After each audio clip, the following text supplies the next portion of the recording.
Bernie Testamata.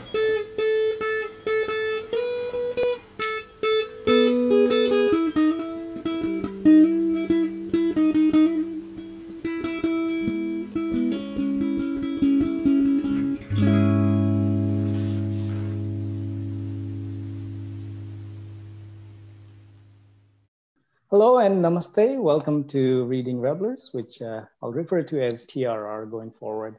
My name is Prabeen Joshi. I'm coming live from Vancouver, Canada. I'm one of the editors at TRR, and I will be the moderator of today's session.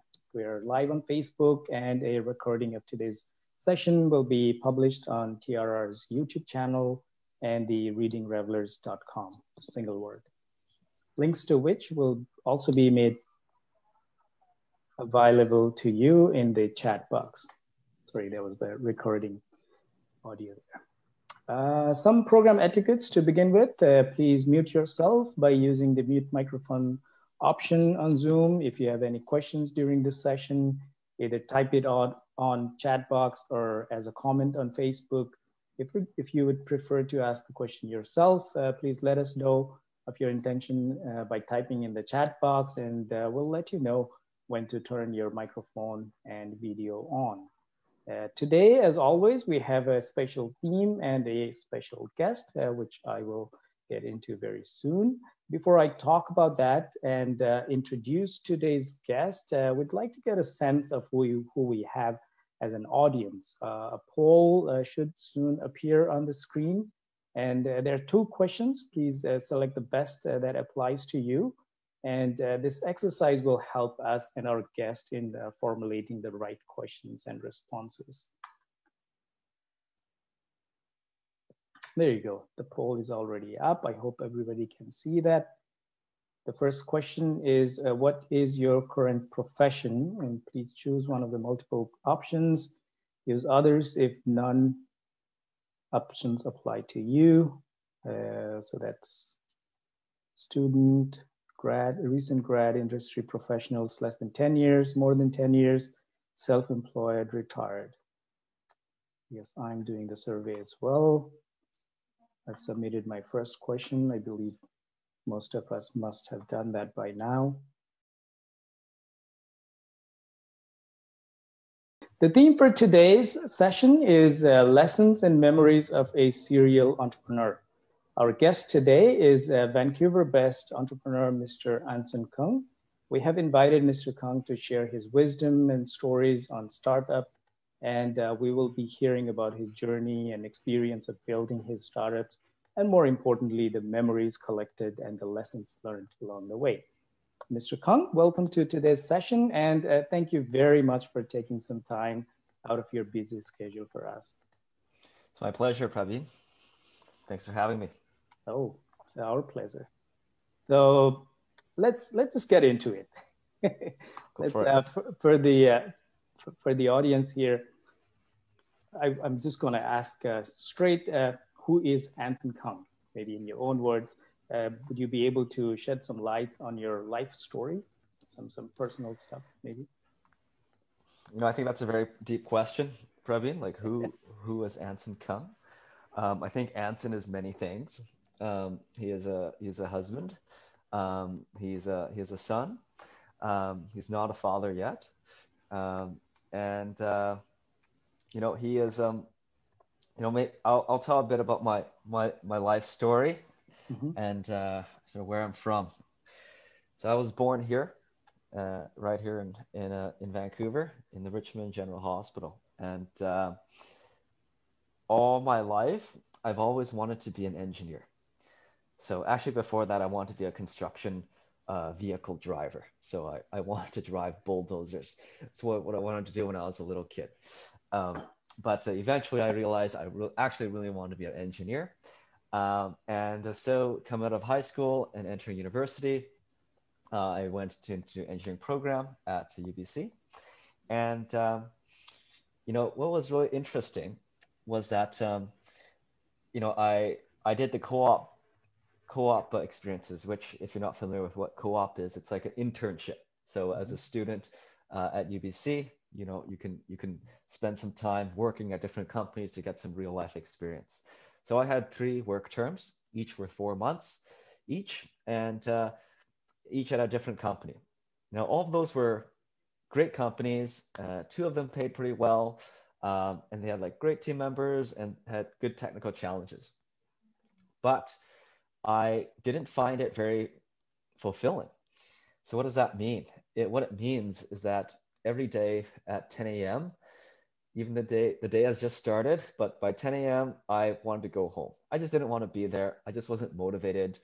And I couldn't figure out why, because I loved engineering and like I was very disciplined in doing like schoolwork, and I loved like solving those physics problems. So I couldn't understand why I didn't like it. And at the time, I was a freelance photographer on the side. And I told my co-op coordinator, hey, like I'm not really feeling good here in the program. I think I'm going to drop out of the co-op program. And I want to do, photography full-time over the summer. I don't want to work in another engineering company. And she's like, well, we have this thing called an entrepreneurial co-op term. I'm like, what is that? And she's like, well, you basically have an idea and like you try to pursue it, you start your own business, and as long as it's related somewhat to your studies, you can do it. So I said, okay, well, I've got some ideas for camera gear. Can I make that? And she's like, yeah, like you're studying mechatronics engineering. It's kind of mechanical. Yeah, that's in line. So I designed this camera stabilizer that would allow you to shoot video very smoothly. And this is back in, 2013, 14. They didn't have the electronic ones yet. Those were $10,000 at the time. So I designed a mechanical-based stabilizer, and I, for the first time in my life, discovered that I loved doing this kind of work, like this kind of entrepreneurial work. So I would look at the clock, and for the first time in my life, I wish that the clock was going slower because it was just going so fast. And I feel like, where's all my time? And through that experience, I got to do way more than just engineering. Like I spent a lot of time working with on Alibaba, working with different contractors in China. I'd send them like pictures of my prototype and designs. They'd get it like made. We'd ship it back and forth. And I spent a lot of time like studying how to ship and distribute a product across the continent. And I spent a lot of time looking to Amazon fulfillment at the time. And I learned how to file my own patent. So I got to file my very first patent, when I was just 21. So that was super fun and something I never would have imagined doing if I didn't do this entrepreneurial experience. And at the end of the day, I launched it on Kickstarter, got some pretty good local traction. Things are taking off, but I couldn't hit my mark. I wanted 50K and I only got to 26. And then someone offered me like, I'm going to give you a $20,000 investment for you to continue. But I was too young and naive and didn't know what to do with it. So I turned it down and went back to school. So that's sort of the beginnings of my entrepreneurial journey. And out of that experience, I decided I'm going to be an entrepreneur because for the first time, like I found this is what I love to do. And so for the next like year, I dabbled in like I drop shipped drones. Like at the time, there were very few places to buy drones in Canada. There were only 3 online stores, and none of them were in BC. So I opened BC's first online drone store and did that for a little bit until in 2014, I met a fellow called Matthew Anderson, who would later become my first co-founder at A&K Robotics. And from there, him and I, and later we brought in a third co-founder, Jessica. The 3 of us co-founded this company called A&K Robotics, which we developed autonomous navigation systems. Basically, it's this like box that has all the software and technology in it. And you put this box onto a cleaning machine. So not like a vacuum, but like a big industrial cleaning machine. And it would essentially turn that industrial cleaning machine into a giant Roomba, and it can go drive around an airport and clean it on its own. And that's really when I got a chance to work alongside Bikram. He joined our team, and he was an excellent. I think he's one of the hosts here tonight, and he was an excellent computer scientist and a passionate roboticist. I did that for 5 years. and I exited that part of my journey in 2019, and then you know, started another company since then. But maybe I'll stop here, and we can talk about that. Maybe in another question. I feel like Sure. Yeah. I mean, answered parts of it will probably come back for some additional clarification for you. And thank you. I like the idea. I like your introduction of like Anson is a husband. So that's where you started. So family means a lot to you. Like work is, of course, there's important, but family comes first. I'm a husband as well, and I have a kid who's turning 1 year next week, and that's pretty exciting. Family is very important. So yeah, I mean, you talked about a lot of things, but let's just synthesize it one at a time again, I guess. You talked about startups, right? Like you touched on it, and you talked about entrepreneurship as well. Let's start by defining startup. So what does a startup mean to you? Well,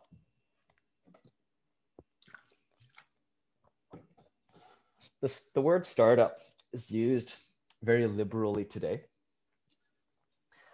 And it means many things to different people. It can mean like a new company. It can mean like a technology company. So it can mean like a couple kids like, in school working on a project. So the definition that I use for startups is based on it's based on the common understanding in Silicon Valley of what a startup is. So a startup is a company that's designed to grow really fast. So a startup does not have to be a new company. It does not have to be a small company, it does not need to be a company that's focused on technology. Though often they are new companies focused on technology, but it doesn't have to be. I think the most defining characteristic of a startup is that it's designed to grow exceptionally fast. So a company that grows 20% to 30% year over year, Prabin, would you consider that's a fast growing company? I would consider that as a fast growing company, yeah. Yeah, so most people in the world would consider that a fast growing company. And in most industries, it would be. But in the in the world of Silicon Valley, startups are expected to grow 25 to 30% every month. So that is like the expectation is like, can you build a model and a business that can grow that fast? Like Uber would be like a prime example of that, like WhatsApp, Facebook, Airbnb. So you have companies that are going from like 0 to billion-dollar capitalizations in less than 10 years. So it's a very impressive feat, and most companies fail. But the reward is big enough that there's enough people willing to try it. So that's how I would define a startup. Okay. Yeah, I come from a different industry. I come from civil engineering industry, right? And 20-30% growth a year is probably a lot already in that industry. But tech companies are different. And this new trend, I wouldn't say it's new. It has started like 20-30 years ago. But the trend that is catching up nowadays is amazing to see. Yeah, we'll see where it takes us. And so having said that, having defined startups now, would you say anybody who starts a startup is an entrepreneur? I'd say so. Like, I think everyone who starts a business is an entrepreneur. I don't think you need to start a startup to be an entrepreneur. New Zealand has one of the highest numbers of entrepreneurs per capita. 18% of their people are unemployed. A lot of them are not in the startup space. A lot of them are like small businesses. So like if you own like a grocery store, if you own like a coffee shop, if you own like a ranch, like I'd say you're an entrepreneur. Like you're creating something, you're founding something. So that's how I would define entrepreneur. Yeah. Okay, good. And let's go a little bit forward from just entrepreneur. Sure. In your LinkedIn, I saw you define yourself as a serial entrepreneur.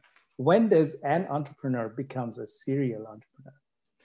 Well, it's really like self-defined label. There's no school you go to or like certificate that like, says like you're a certified serial entrepreneur. I think it's more like a, like a mentality of how you just Right. describe yourself. Like you can describe yourself as like healthy, like it's more like how you perceive yourself. So typically a serial entrepreneur is someone who likes to do something one after another. It's what the word like serial means, like multiple in a sequence. You're not doing like 5 startups at the same time. Maybe that's called like a parallel entrepreneur. Never heard of it. You won't be successful. So serial entrepreneur is just like, I'm doing this idea, I'm doing this startup, and like when I'm done, I'm just gonna do another one. So I'm technically on my 4th one right now. So I did my first Kickstarter. I did a quadcopter universe, the A&K Robotics. Now I'm Oko Meals. So it's probably not going to be the last one. So that defines your motivation in going one after another, and yes.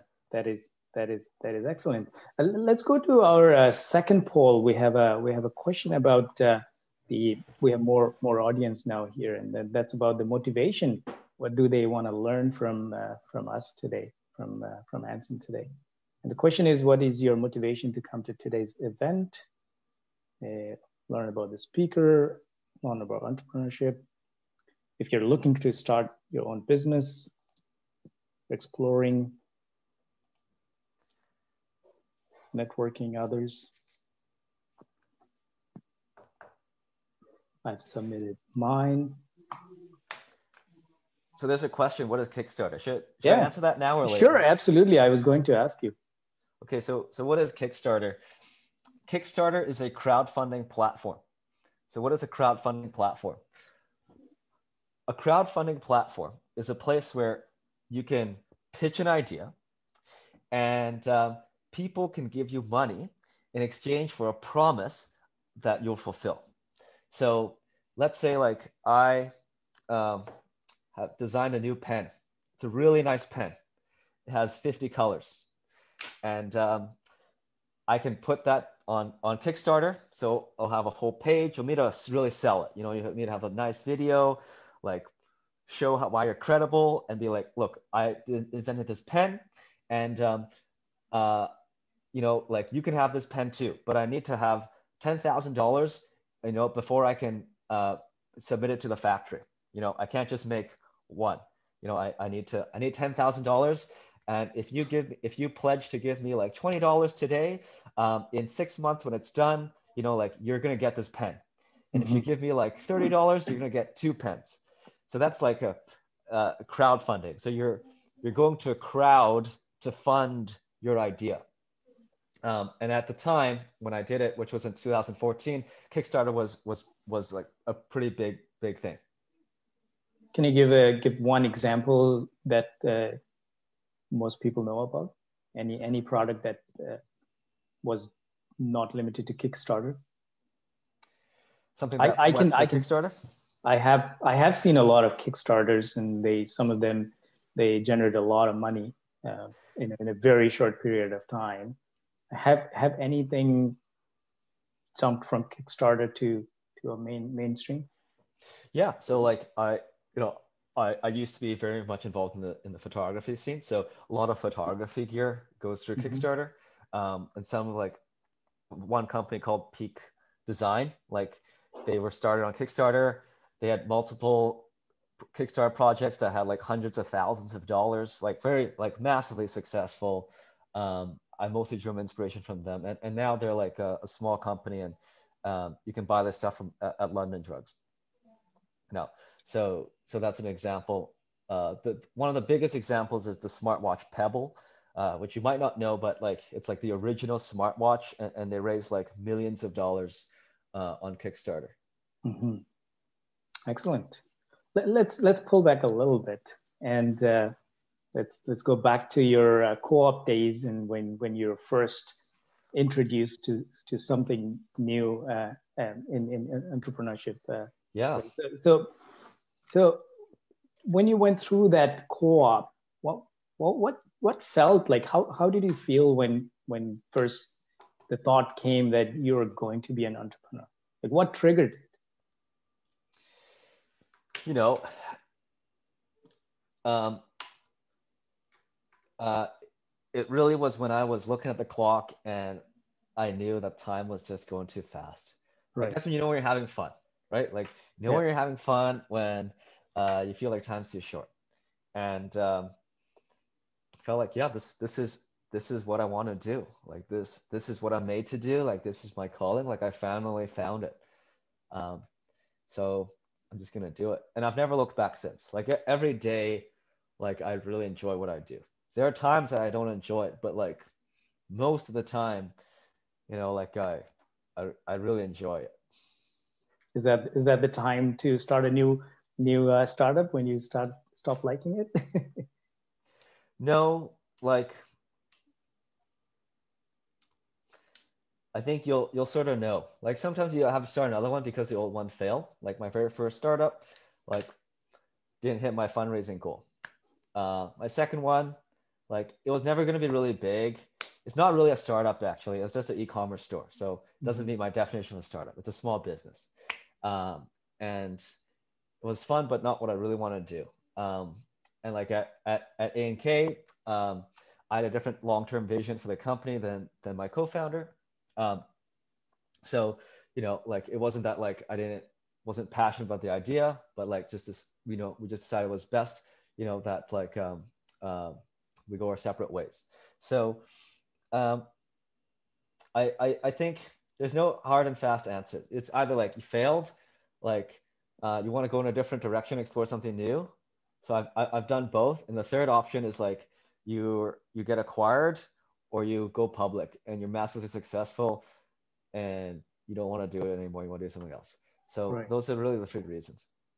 Right. Okay. Yeah. Timing is also quite important to be in the market, right? Like you should be doing the right thing at the right time.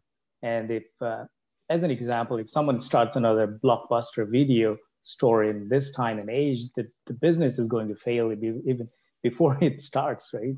So can you tell us a little bit about your thought process, or like how do you observe the market? And we were talking about before we went live about the market and some stocks and companies. But how do you observe the market, and what tools do you use, and what do you read? Like we are a bunch of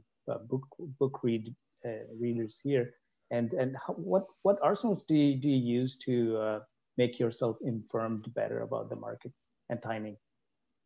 You know,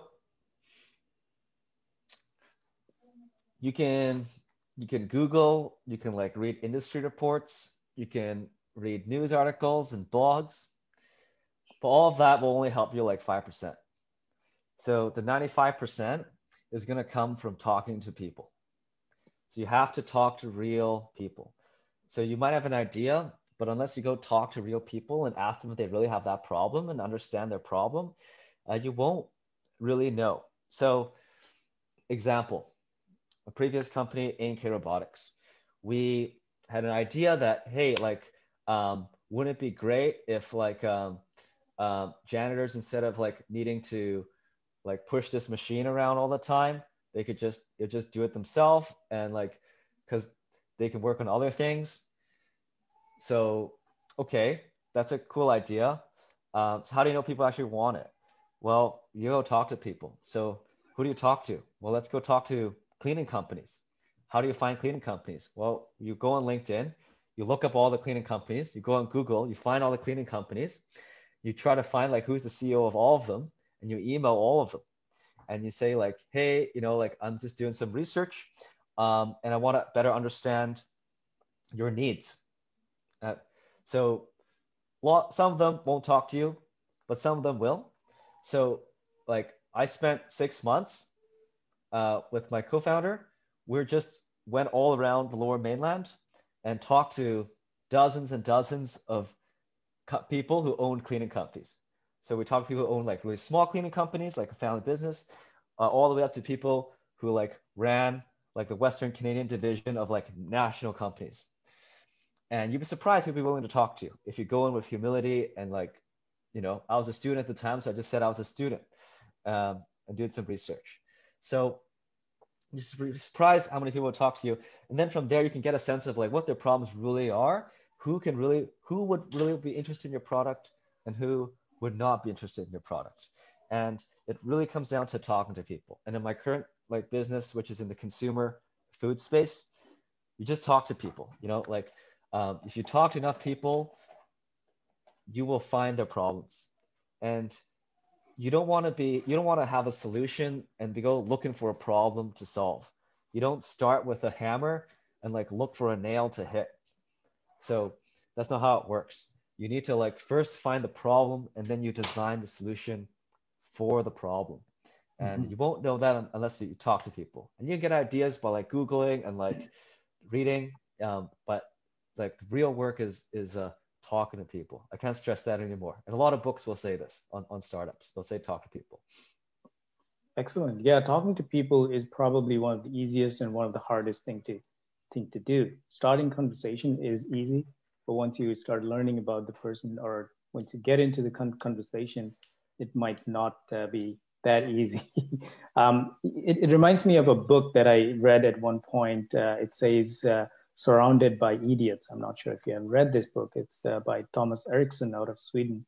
And the book talks about various different personalities, I think 4 different personalities, and how to effectively communicate with them. So you're doing that on more or less on a daily basis. And also your profile mentioned that you have managed people aged 16 to 60. That's a huge spectrum, right? So can you talk a little bit about the different personalities and the way you approach them in real life?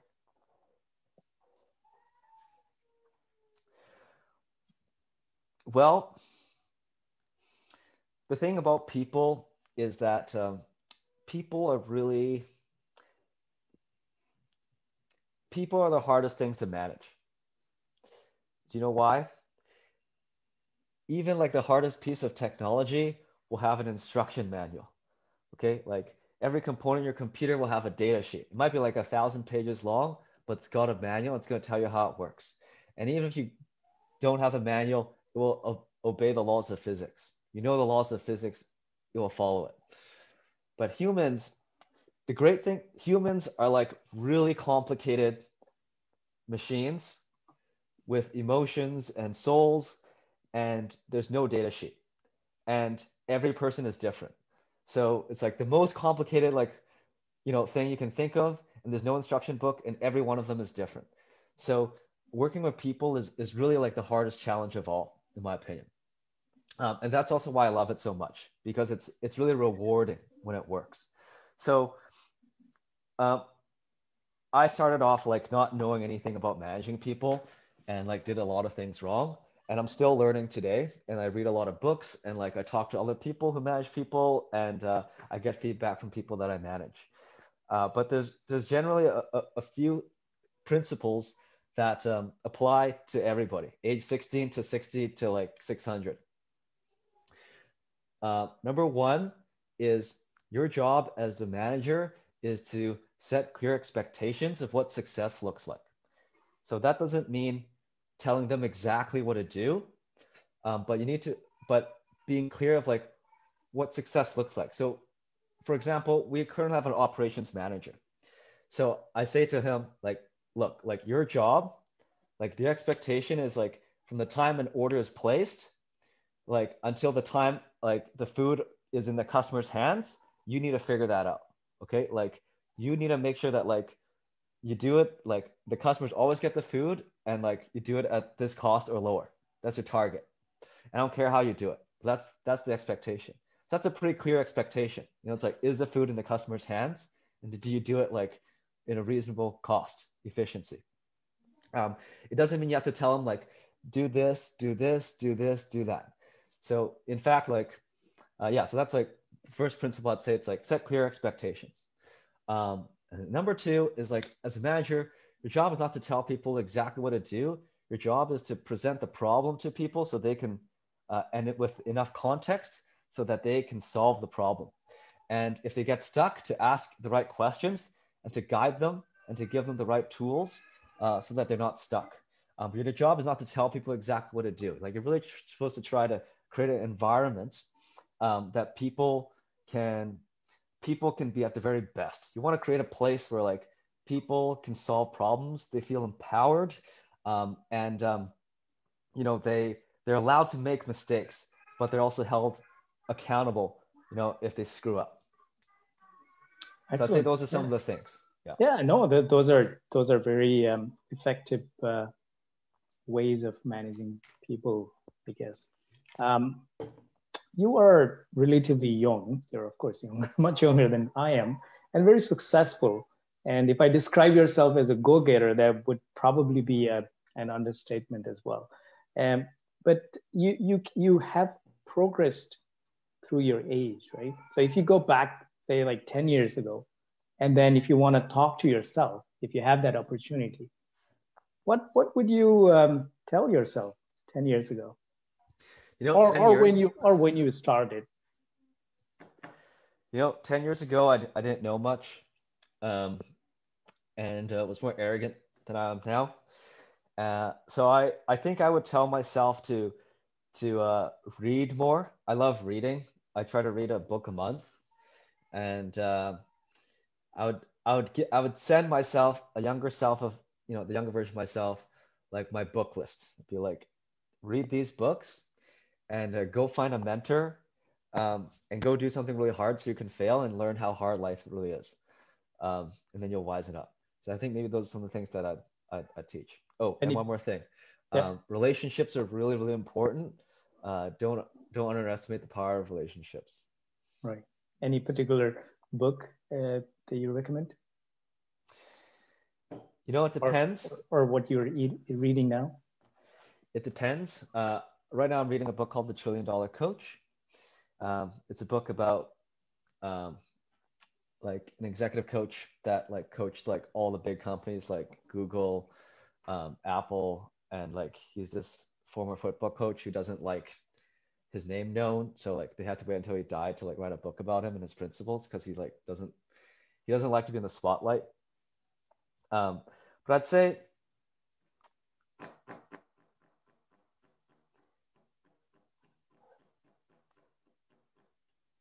you know, it really depends. But I'd say some really great books would be Shoe Dog, which is the memoirs of the Nike founder. And it really gives you, it's a really riveting story of like building a business, you know, from like beginning to end over like decades. And it comes from really humble beginnings.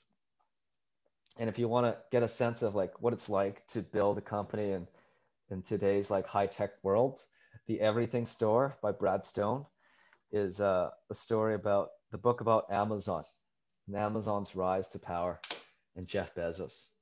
So those are some like really well, like they're good like stories that help you get a sense of like this world of business.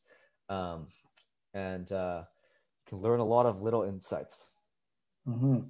Yeah, if you look at Amazon, Jeff Bezos' interview from back in 90s, he emphasized so much on service, customer service. And I got a little bit of reflection, not a lot of reflection from your statement earlier as well. And burning out is another potential issue if you're always running. So maybe let's go back another step, and then can you explain us what you do from beginning to the end in a day, and what calms you down at the end of the day? Well, it's a great question. I start my days at 7, head to the office at 7, and I make sure I'm home before dinner by 6. And I usually take Wednesdays as a half day. I usually don't go in until like 11. And I work half a day on Sundays from 7 to 1. That's how I work. I do a 6-day a week. Saturday's my day off. Nobody touches my Saturday. I only do fun things. It's my rule. And Friday nights is like my date night with my wife. It's like 5 p.m. onwards. That's our time together. So I've everybody is different. The way that I do it is I have a lot of structure in my week. So Saturdays is a day off. It's always a day off. Friday nights is always date night. Um, Tuesday nights is always like dinner with my co-founder. Um, so there's some like, you know, anchors in my week that everything is constrained to. And if I'm really tired, I just take take a half day. So that's how I manage it. Um, for me, having that Saturday is really important for my rest and for my well-being. Um, but everybody is different. My co-founder, the way he does it is like he likes to go like 7 days a week and does more hours than I do, but then he'll take long vacations. Like every like 3 months, he'll like take a vacation. And that's less of a thing for me. Like I'm much more consistent, but that's just the way he works and what works for him. But I think a higher level question is how do you like I think the higher level question is are you in an environment that has enough trust between you and the people you work with to take time off? So at my company, like there's no formal time off. Everybody gets like on the contract, it says like 2 weeks vacation, but like in practice, it's more or less like unlimited responsible vacation. So look, like if you're feeling tired, like just take some time off. Like you need to like go like visit your parents, like just go do that. Like we all have a trust with each other that like we're committed 100%. And if you're gonna take some time off, it's because like you need it, and it's not because you're trying to abuse the system. And if you have that trust, uh, it's okay. Like it's okay that I like um, might come in like a couple hours late on a day, as long as I'm not missing meetings. You know, like you make sure like you're being aware of other people's time if you're in a meeting. But like if you have that, it really comes down to trust. If you have that trust, I take some time off. No one's gonna feel like Anson's slacking off. Like my partner takes some time off. I'm not gonna feel like he's slacking off. Like I know like he's only gonna take it if it's important to him, and I want him to be happy. Because if he's not happy, he's not gonna do a good job, and it's important. So, you know, that's how we do it. That's the teamwork, right? Yeah. Okay, attendees are now viewing the poll results. So we have 29% self-employed people. That's amazing. And 29% retired. So you can think about a new idea and maybe launch a startup. And 14% are others. 10 years, more than 10 years professional sport. So it's a good mix here. We have self-employed people, so that's amazing to see. 29%. Can I see another poll result? I would just like to confirm Anson has the results, and it's okay. Yeah, he has gone for some time, so just want to confirm. Anson, did you get to see the results? I did get to see the results. Yes. Yeah. Okay, excellent. Thanks, Bikram. Perfect.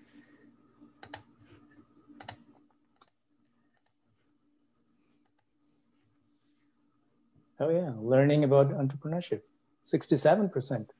And there's others. I believe we didn't really ask what the other are, right? So yeah, 67% of the people want to learn about entrepreneurship, and I hope we talked about it enough. Let's go back to that question, or wanting your comment about memories and lessons. Can you share a couple of them with us? Memories and lessons? Yeah. Like good memories and some lessons that maybe will be helpful for the entrepreneurs that will be emerging. Well,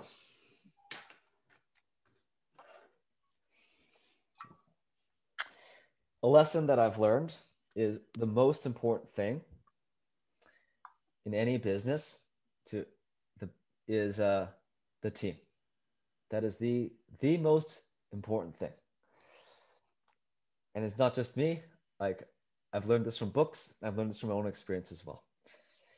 And so it's not about the idea. It's like not about where you live. It's about who do you have with you. And it really starts with finding the right co-founders. That is like probably like the most important thing that will affect your chances of success. You know, like who is your co-founder? And that mentality also needs to extend onto the rest of the team that you're going to build. So building a startup is like building a sports team. Like your sports team wins if you have the right players and the right, like, you know, you need to have the right players in the right position. You can't have the goalie playing forward. Okay. And you can't have the forward playing goalie. You need to find like the best goalie. You need to find the best forward. And you need to find like the right team. So I'd say that's probably the most important lesson that I've learned. And as a leader, it is your responsibility to make the tough decisions on who is on your team and who is not on your team. And I remember in one of my previous companies, we hired a developer. She was pretty good on paper, but didn't seem like, you know, she was really producing. And one of the biggest mistakes I made in my life was not letting go of her earlier. So what I should have done was set really much clearer expectations. I should have been like, hey, like this is the expectation. My expectation is that you can do this and this and this. Based on what I'm seeing, like you're not doing this. Can you tell me more about it? And I didn't do that. And I was being too like nice about it. But really I wasn't being nice. I was just too afraid to like really confront and lay down the expectations and ultimately make a tough call. So eventually had to make the tough call, but it should have been way earlier. And I applied this lesson later, many years later, same company. We were expanding into a new continent. And we had assembled the team to launch in that new city. And we needed people who could speak that language. So we hired some people, like we flew people from where we were, like from Vancouver to this new city. And we also hired some like people on the ground there who could speak the language and could manage some of the logistics and operations. One of them, she was not doing well.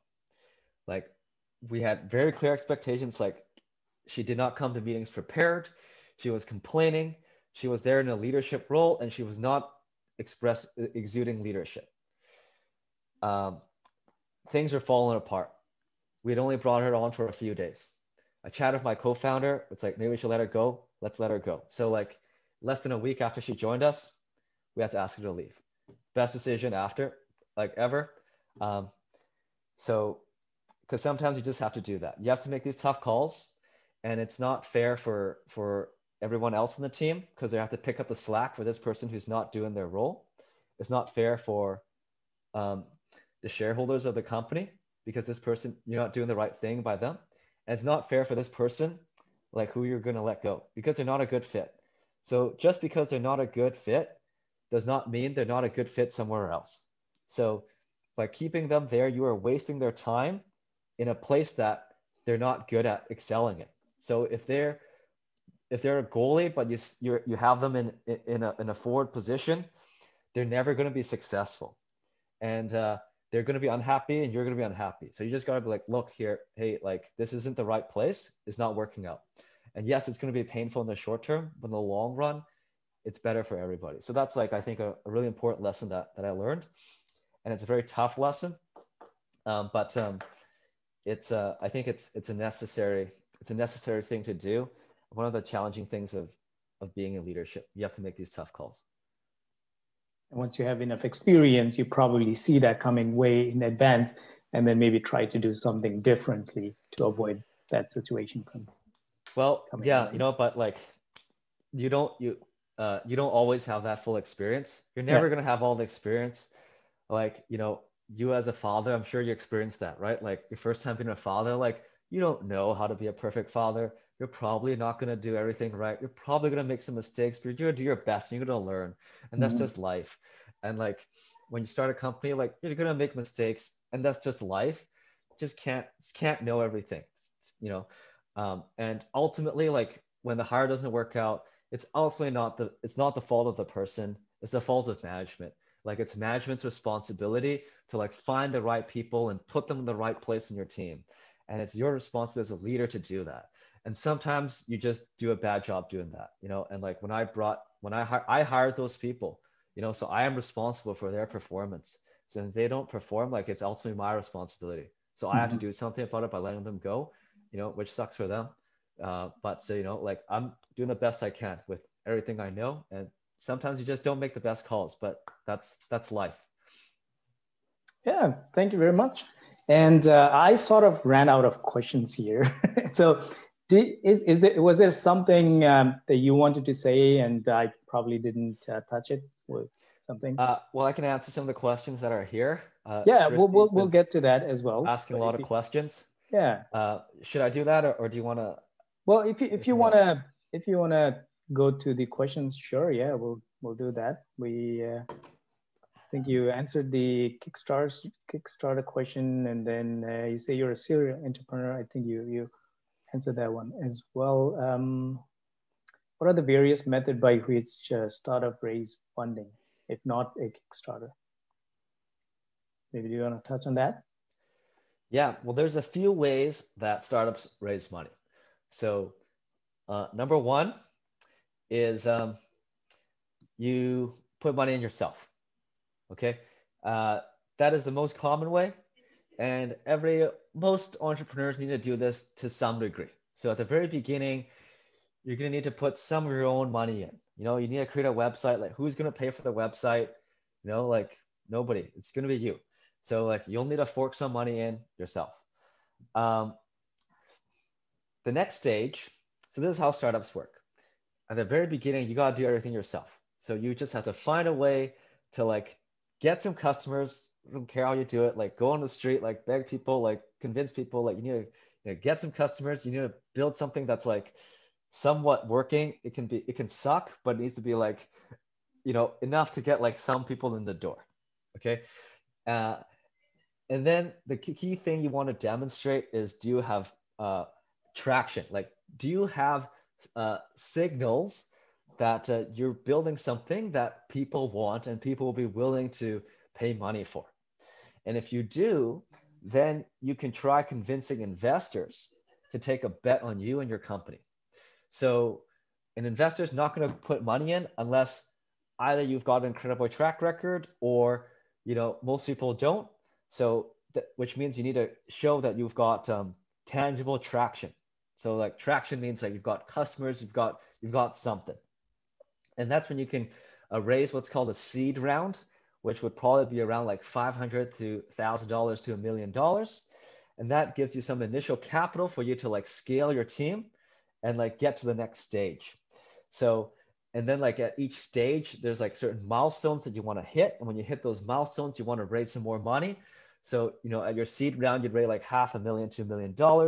And then your series A, which is like the next round, that's usually called the growth round. You're going to use that to like expand to different cities. You want to use that to like really like up your company to like multi-million dollars a year in terms of revenue. That's where you want to be with your series A. And you're going to like raise, I don't know, like 2 million to like $5 million, and you keep going there.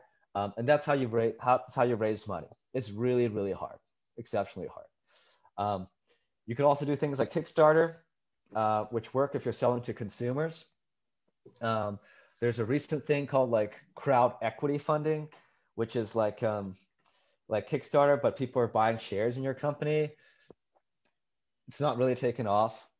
A bunch of breweries do stuff like that. I'm not sure how really effective it is.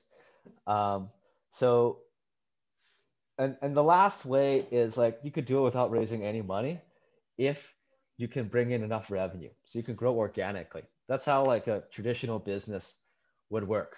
Like if you're in an accountant, like just start by working from home and you get some customers. And as you get more customers, you make some more money and you use that money to like rent an office, and then you hire an assistant, and then you can hire more accountants. So that's like the traditional way of building a business. But you won't be able to grow really fast because you have to wait for the money to build up for you to grow. And startups are trying to grow really fast. So to grow really fast, you need a lot of money. Perhaps some of the people personality might fit into the classical way as well, right? The like 99% of people, the classical way is probably the better way. Okay, thank you for that. And let's go to another question here. Srishti has asked, how do you know if you have the right partners to start a business? What do you look for in your partners? You touched on a little bit. Can you elaborate a little more? Well, finding a partner is like getting married, almost, okay? So you want to take it very seriously, just like you're getting married. So the first thing you want to do is date this person for a decent period of time. So I'm going to suggest months, and spend some time really working with them. Like do a project with them. Like how committed are they? How committed are you? So that's really important. And so you want to go through this dating period with your partner to like see like how well you jive. Do you like trust each other? Do you get along? Do you guys work well together? How do your skills match? Are your skills exactly the same? Or are they different? Like, do they complement each other? That's how you really get to know somebody. And that's important because you're going to spend more time with your partner than with your spouse. So I spend more time with my co-founder than I do with my wife, because I come home, we have dinner, we're going to get like 4 hours, 5 hours in the evening together, but I'm going to spend at least 8 hours of the day in the same room as my partner. So you're going to spend most of your life with this person. Like you want to make sure you and this person get along. And if it's going to take 6 months to figure that out, that's not a really long time. So that's how I'd suggest going about it. And there's two main things that I look for in any partner. So number one is, do they have humility? So what does humility mean? It means it doesn't mean they're modest, but it means that they're aware of the fact that they don't know everything and they don't pretend to know everything. So signs of that is like they like to read a lot, they like to learn, they like to ask questions. The second thing is, do they have exceptional grit, or in other words, an indomitable will? So like if they get knocked down, are they going to get back up again and again and again? So if you have those two qualities, like humility, so you're like always learning and you're, hopefully don't become too arrogant. And two, like you can be knocked down like again and again and again and like still get back up. Those are the traits that I look for in a founder. Excellent. Thank you very much. I'm pretty sure a lot of people have a lot of thing to learn from that. Does anyone else have any question? Feel free to unmute your mic if you want. We'll give you a couple minutes here. Vikram, if you have any questions. We may want to use raise hand feature if somebody wants to raise hand. Yeah, we can do that as well. If you can check if there is any question on Facebook. Yeah, sure. Let me check the questions on Facebook. In the meantime, I'll give Anson some time to think about if you want to say something. But I wanted to ask a question about your current business you're involved in with the pandemic. How is that going? Well,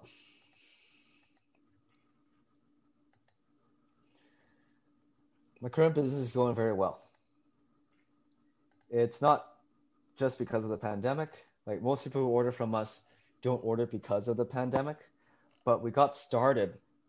We definitely got a big kick.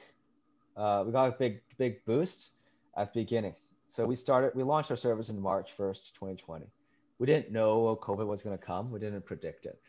It was just this thing in China. But like half a month into us starting a business, like pandemic is like a real thing in Canada. Like Justin Trudeau comes on like the TV, it's like a big deal. Like everything's shut down. Our sales just go like boom, like because we deliver food, we deliver meals for your entire week, and they're fully cooked already. That's what we do. So it went like boom like that, and then after a while, like people stopped panicking, and then it went like boop, like fell again. But a bunch of people stayed. And then from there, like, we just like had to figure out, how to build a business. We had to figure out like how to make the product good, how to make the food good, how do we acquire people, how do we market, why do people really order from us? And in the first few months, like COVID was a reason, but like today, like it's not because of COVID. Like if people go to the grocery store, if they need to go to the grocery store, they're not hiding at home. Like 99% of people are not doing that, at least from the customers that I interact with. So they order from us because they're busy and they're looking for a healthy and convenient lunch option. And that was our original plan from the beginning. Like it wasn't to like serve COVID people. It was to like help people who are busy eat healthy and not spend a ton of money. And that's really who we're still focused on.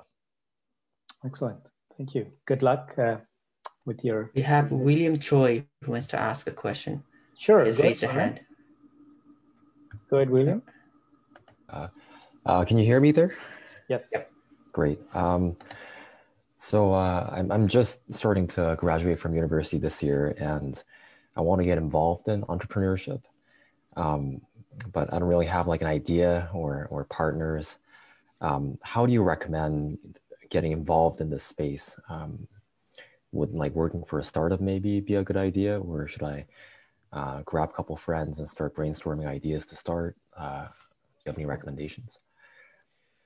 Well, William, thanks for asking that question. I just want to ask you a few questions first before I answer that. Sure. Yeah. Are you willing to go like 6 months without a salary? Yeah, that's entirely okay. Yeah. Great.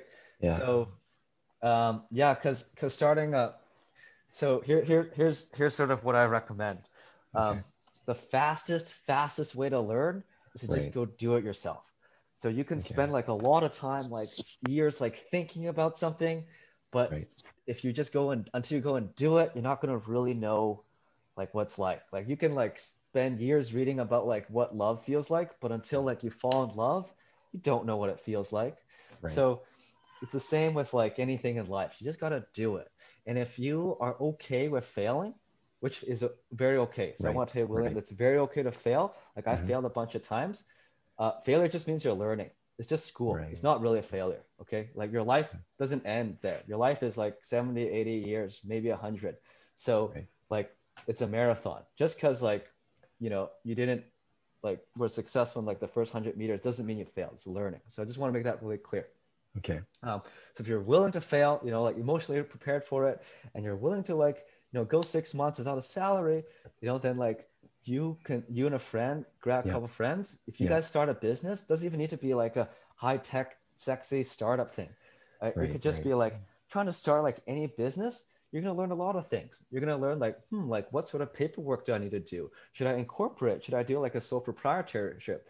Or should I do like a limited partnership? If you haven't heard of these things, like these are things you're going to learn. It's like, like what, like how do I make payroll? Like how do I even pay people? How do I register a GST code? How do I do all of that? So there's all of these things that you just have to do that you would never know how to do, and school will never teach you. And you're probably going to screw it up, and you're probably like not going to get all your books right. And like you might make something that no one wants to buy, but if you just treat it as school, you're going to learn so much more than the people that are like not trying. And if you try more than other people, eventually you're going to like know more than other people, and eventually you're going to figure it out. So it's just a matter of like time, as long as you're willing to like put in the effort into it. So if you're like young and don't have a lot of commitments, and you have some buddies that you're willing to try it with, like I want to encourage you to go and try it. And at the worst case is like, you lost a little bit of money, but you learn something, and you're probably paying a lot of money for school anyways. So and just a couple of practical like recommendations there is like, before you start, you really want to be clear with your partners like how it's going to work out. So you could be like, if we have to put money in, we're all going to put in the same amount. Okay, so it's not like I put in 1,000, you put in 10,000. So we're all going to put in the same amount. We're all going to commit to like doing this 3 months full time. All right. If you, not for you, like you can leave after 3 months, but like 3 months, we're going to like in it together and we're, going to commit. And so just have a real honest conversation, because it's going to get really hard later. And like, it's very, very common like for it to blow up in the future. So just letting you know. Okay. And a good book to start you off with is called The Startup Owner's Manual. It's like a step-by-step book on like how to start a startup. Yes, the Startup Owner's Manual. Thank you, William, for the question, and Anson for the advice. And we are already over an hour here. So yeah, I'd like to just quickly summarize a few things that I learned today. I definitely learned about entrepreneurship and startup and Kickstarters and all that. And most importantly, talked about family and people management and taking time for yourself, cool down a little bit, take your periodic time off if you want, and being clear of your expectation on either ends. If you're an employee or an employer, that's quite important, and be bold about that, right? So you learn about that sooner than later. And most importantly, I believe we talked about talk to people, have a mentor, and very relevant to our platform here, read books, as many as you can, and be selective about it and all that. So thank you for all those advice and sharing some information about yourself. And I'm pretty sure a lot of people will watch it on our social network platforms. And lastly, if somebody else like William wants to contact you after watching this video, is there a good way to do that? Is your LinkedIn? Can we share your LinkedIn account? Yeah, you can share my LinkedIn account. And that would be one of the ways to contact you, right? Yeah. Okay. And thank you very much, Anson, for being with us in the last 1 hour. And I'm pretty sure we'll do a follow-up on this, and there is a lot more to learn in the future. Great. Thank you for having me. Thank you, Anson. With this, I'd like to end our live session, and let's go offline and do some networking, meet and greet. I'm so excited to introduce all of you, my friend Anson Kung here today.